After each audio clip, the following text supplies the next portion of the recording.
Assalamualaikum warahmatullahi wabarakatuh. Ketemu lagi bersama kami. Saya Bonik.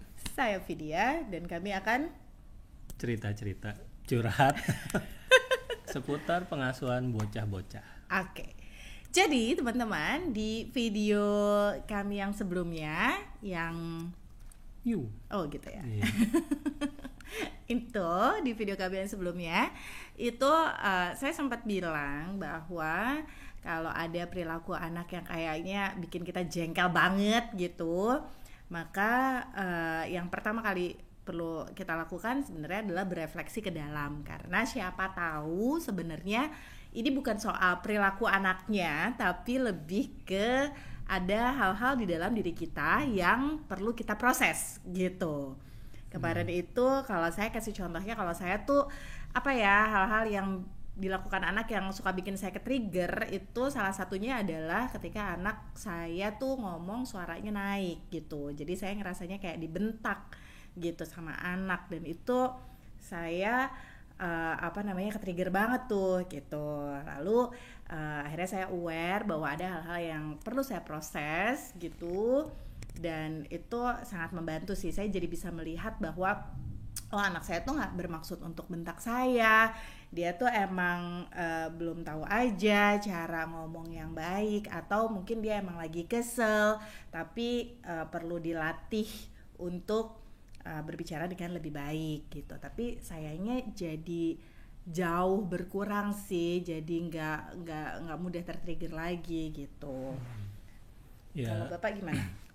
Kalau menurut saya sih seringkali hal-hal yang men-trigger kita sebagai orang tua tuh adalah sebenarnya itu perilaku anak yang sesuai umurnya gitu. Jadi ya emang tuh kalau kita nggak lagi marah gitu ya, udah nggak kesel lagi sama anak, lagi bengong-bengong, lagi ngobrol berdua, lagi pillow talk, dianalisis lagi, emang itu kan emang umurannya dia ya, dia berperilaku seperti itu, entah dari ngomong, entah dari rengekan, entah dari cara makan, perilaku lah, pokoknya sebenarnya itu emang sesuai dengan umurnya dia gitu.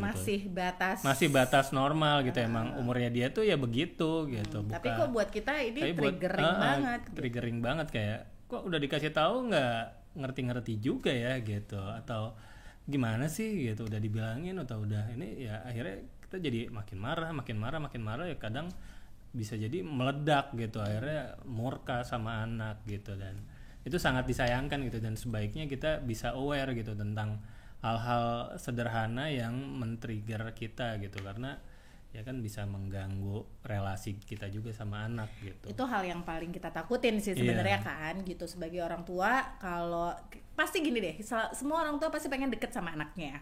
Pasti kita pengen nanti kalau udah gede itu kita bisa ngobrol banyak hal sama anak-anak gitu ya, mereka tuh dengar masukan kita juga enak kayak gitu. Nah tapi gimana itu bisa terjadi kalau hari-hari kita tuh diisi dengan kekesalan-kekesalan gitu, yang sebenarnya sangat bisa kita perbaiki gitu ya Pak. Iya. Gitu. Ya karena emang anak juga ngerasa ya kalau kita marah-marah terus gitu. Ada masanya ketika saya tuh ke-trigger terus gitu.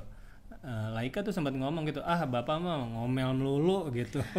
Udah sempat keluar gitu omongan itu, dan ketika dia ngomong gitu saya langsung iya ya ngomel mulu ya gitu. Padahal kan ya kalau dihitung-hitung porsi ngomelnya emang nggak seharian gitu, tapi kan kena terus gitu. Jadi ya, anak merasa tuh dikit-dikit diomelin, mau gini diomelin, akhirnya image yang muncul di anak ya bapak tukang ngomel gitu ya. Saya sebagai orang tua ya ketika dengar omongan itu alarm buat saya gitu, saya jadi tukang ngomel ya di mata anak saya gitu. Jadi kira-kira apa ya yang bikin saya tuh ngomel terus ya? Kalau di kasus saya tuh apa tuh? Kalau di saya tuh berantakan gitu, anak-anak makan berantakan gitu, karena saya termasuk orang yang risihan gitu kalau ada makanan berceceran di lantai gitu. Tapi kan saya juga tahu gitu, saya juga belajar kalau anak-anak tuh perlu belajar makan sendiri, megang makanan, masukin tangan ke mulut, itu kan makanan ke mulut. Iya, masukin makanan ke mulut gitu. Koordinasinya itu semuanya kan stimulasi gitu, dan ada manfaatnya, dan efeknya ya adalah pasti jadi lebih berantakan gitu. Di proses belajar itu ya makanan meleset, jatuh ke lantai gitu. nggak semuanya masuk tercecer gitu, atau mereka meper ke baju gitu tangannya. Itu tuh beneran loh Pak Bonik, itu beneran bisa yang kalau anak tuh meperin. Nggak usah anak-anak, kadang-kadang saya juga, istri saya juga nih kadang saya juga makanya astagfirullahaladzim gitu.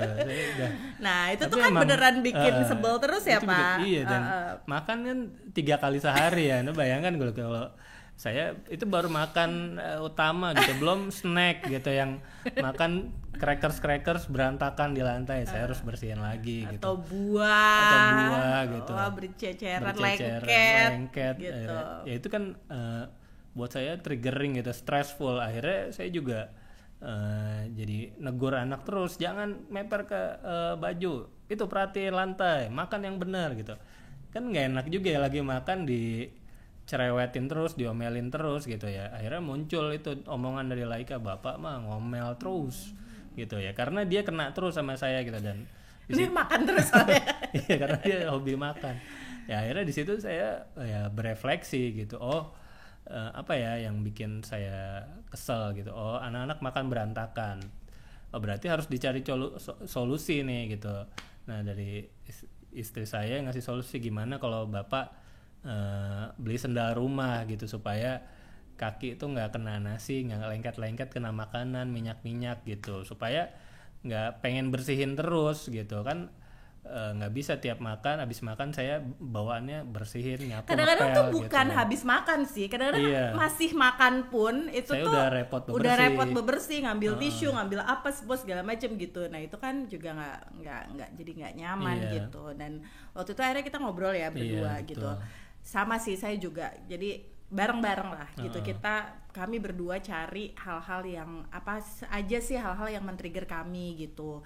Terus ini tuh akarnya di mana sih? Betul, gitu ya, akarnya di mana, penyebabnya apa, terus apa solusi yang bisa kita lakukan gitu waktu itu gitu ya. Dan kalau Bapak waktu itu kan beneran langsung ketika aku tanya apa sih yang benar-benar nge-trigger Bapak banget gitu di pengasuhan, jawaban Bapak itu sih soal anak-anak makan berceceran itu. Nah kalau digali lebih dalam, karena emang saya latar belakang pengasuhan saya juga emang orang tua saya tuh, ibu saya terutama tuh resik banget gitu, bersih gitu, lantai bersih, rak bersih, sofa bersih, tempat tidur bersih. Jadi ya itu terekam di bawah sadar saya gitu. Bertahun-tahun saya ngeliat ibu saya begitu resik ketika anak makan sendiri berantakan gitu.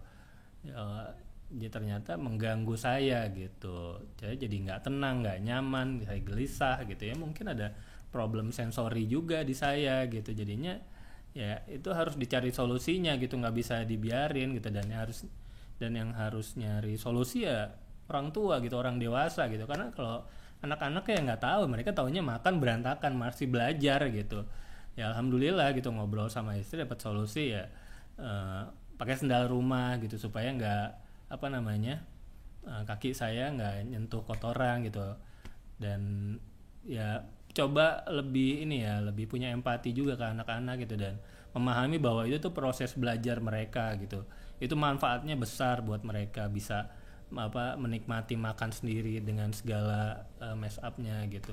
Dan memang sih seiring berjalannya waktu sekarang juga saya lihat anak-anak juga makan udah lebih bersih, lebih rapi gitu. Tingkat keberantakannya juga udah minim banget kalau buat saya gitu. Dan alhamdulillahnya saya ada yang ngingetin gitu, istri saya ngingetin bahwa ini tuh penting buat anak gitu. Jadinya sekarang saya bisa lihat hasilnya gitu. Nggak kebayang kalau di tahun-tahun pertama mereka belajar makan gitu, beberapa tahun yang lalu saya sibuk marah dan akhirnya saya maksa nyuapin, akhirnya ya mereka nggak dapat pelajaran apa-apa gitu, kehilangan banyak kesempatan gitu untuk belajar dari proses makan itu sendiri gitu. Iya sih, dan itu pentingnya aware ya. Balik lagi, itu pentingnya kita tuh sebagai orang tua punya awareness terhadap apa yang terjadi sama diri kita. Karena bayangin kalau kita nggak aware, kayak misalnya contohnya Pak Bonik tadi gitu ya, tiap kali ngelihat anak makan berantakan marah, tiap kali makan berantakan marah gitu, dan itu terus menerus, polanya akan terus berulang. Nah, jadi kalau ada pola yang terus berulang, kita ngerasa nggak nyaman, kita mesti aware tuh, kenapa ya gitu? Kok setiap kali ini terjadi, respon otomatisku itu selalu begini gitu.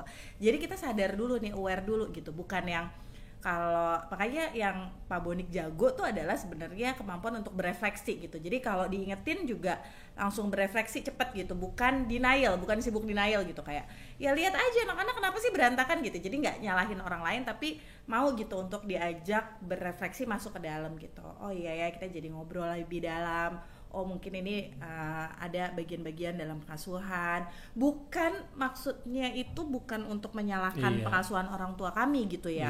Sama sekali enggak gitu. Jadi kami fully aware gitu. Kami sangat memahami, sangat menyadari bahwa parenting itu sangat menantang dan yang dialami oleh orang tua kami itu sudah sangat berat dan yang beliau lakukan itu udah yang maksimal, terbaik yang bisa mereka lakukan kepada kami gitu. Jadi it has nothing to do sama masa lalu gitu. Jadi tapi kami jadi lebih berempati sama orang tua gitu, dan fokusnya adalah lebih kita ke sebagai orang tua gitu, harus bagaimana gitu. Kita sadar menyadari bahwa ada yang perlu kami perbaiki dan fokus sama itu gitu ya Pak ya. Betul. Iya. gitu. Iya, dan karena itu penting sih, terus-terusan ngobrol soal parenting itu menurut saya perlu banget gitu, karena kan yang selama ini berpuluh-puluh tahun kami rasakan terjadi itu kan udah kayak hal sehari-hari ya, kayak misalnya gini deh, contohnya ya lemari baju gitu. Nah, lemari baju, kalau bajunya yang itu aja terus gitu kan, yang keambil yang paling sering gitu kan. Nah, kita tuh perlu memberikan insight baru, kita perlu ngobrolin hal-hal baru gitu, supaya hal-hal baru itu yang kemudian menjadi refleks otomatis kita gitu. Jadi kita pakai hal-hal baru. Makanya penting banget sih untuk terus-terusan ngobrolin soal parenting, terus-terusan belajar soal parenting, belajar, baca buku, dengerin gitu, karena kalau enggak kita beneran akan terjebak dengan cara-cara lama gitu, yang kita pakai terus-terusan secara otomatis adalah cara-cara lama gitu. Ya anak makan berantakan dimarahin gitu, jadinya kan kita tuh kemarin tuh kayaknya yang terjadi di Pak Bonik adalah kotor saat makan, lengket itu adalah situasi berbahaya. Udah sampai di situ sih sebenarnya ya gitu. Itu situasi bahaya yang harus segera dihentikan gitu. Jadi respon otomatisnya juga emang jadi kesel, marah gitu. Tapi ya alhamdulillah Allah berikan kemudahan, kelapangan hati, kelembutan hati juga gitu untuk berefleksi, terus memproses, memaafkan yang sudah berlalu gitu, fully aware bahwa kita adalah manusia yang bisa belajar hal baru, bisa memulai kebiasaan baru, bisa memperbaiki, bisa berikhtiar untuk pulih gitu ya Pak? Betul sekali. Seru ya jadi orang tua. Jadi beneran sih kalau buat kami tuh jadi orang tua itu perjalanan untuk memperbaiki diri. Ya pada akhirnya sepanjang perjalanan saya jadi orang tua gitu, hikmah yang saya dapat adalah saya harus merendahkan hati untuk belajar ilmu parenting buat mengasuh bocah-bocah di rumah gitu. Terus setelah belajar juga jangan cuma sekali aja, tapi juga diulang-ulang atau dibahas saat pilotok sama istri gitu. Itu juga banyak nancepnya gitu, kayak kita nge-recap sehari ini kejadian apa aja sih sama anak-anak gitu, atau misalnya ada isu-isu tentang relasi kita sama anak-anak, itu bisa dibahas jadi bahan pelajaran, bahan pengingat gitu. Terus ya jadi saya jadi banyak berefleksi juga gitu ke diri sendiri, hal-hal apa aja sih yang kayak tadi yang triggering gitu, hal-hal apa saja sih yang saya harus perbaiki lagi sebagai seorang bapak gitu, karena kan emang namanya orang tua pengen ngasih yang terbaik ya gitu, selalu pengen memberikan yang terbaik ke anak-anak. Ya itu tadi saya mencoba memulainya dengan merendahkan hati untuk belajar, berefleksi, terus mencari solusi, aplikasi lagi, latihan lagi, ada kesalahan belajar lagi, begitu aja terus diulang-ulang ya sampai mereka gede. Terus aja gitu Terus ya. aja begitu ya. Ya begitu deh ngasuh bocah-bocah di rumah gitu ya. Tapi kitanya juga jadi bertumbuh ya. Kitanya juga jadi bertumbuh, alhamdulillah gitu ya. Karena ya dengan belajar parenting saya jadi tahu gitu anak mencontoh orang yang sering mereka lihat gitu. Mereka akan mengcopy manusia-manusia yang sering mereka lihat ya. Manusia yang sering mereka lihat ya orang tuanya kan di rumah gitu. Otomatis saya harus bertumbuh menjadi pribadi yang lebih baik supaya anak juga mengcopy hal-hal yang baik dari saya gitu. Alhamdulillah. Alhamdulillah. Terima kasih. Terima Mudah-mudahan kasih. bermanfaat. Semoga Ini cerita dari kami bisa menjadi bahan inspirasi buat teman-teman. Semoga banyak manfaatnya. dan kami juga bisa terus belajar.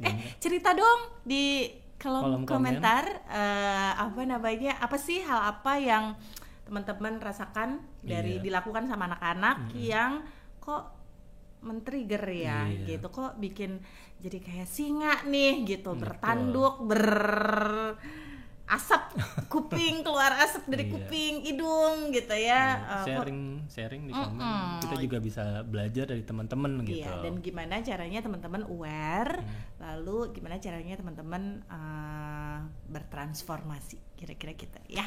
Oke, terima kasih, maaf lahir batin.